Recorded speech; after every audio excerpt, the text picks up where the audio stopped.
বিভিন্ন ঠাইৰ পৰা আমাৰ কৃষক মেলাত কৃষকসকলে অংশগ্ৰহণ কৰিছে আৰু ইয়াত বিশেষকৈ জৈৱিক কৃষিজাত সামগ্ৰী আৰু লগতে কৃষকসকলে বিভিন্ন ক্ষেত্ৰত আগবঢ়োৱা তেখেতসকলৰ বয়বস্তুসমূহ ইয়াতে প্ৰদৰ্শিত হৈছে আৰু তেখেতসকলৰ নতুন দুই এটা প্ৰডাক্ট বিশেষকৈ আমাৰ চেৱৈ আমাৰ FPO এটাই কৰিছে ফক্সটেল মিলেটৰ পৰা কৰিছে গতিকে নতুনত্ব যথেষ্টখিনি ইয়াত দেখা গৈছে আৰু তেখেতসকলৰ উৎসাহ আৰু পৰৱৰ্তী পৰ্যায়ত তেখেতসকলৰ প্ৰশিক্ষণ আদিয়ে নিশ্চয় এই কৃষক মেলাই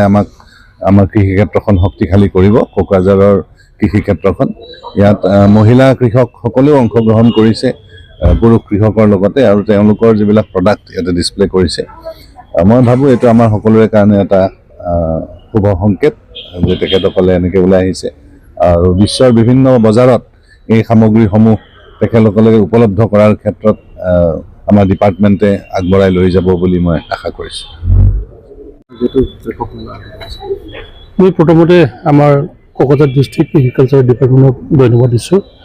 বিভিন্ন গাঁৱৰ পৰা আজি উপস্থিত থকা আমাৰ কৃষি বন্ধুসকলে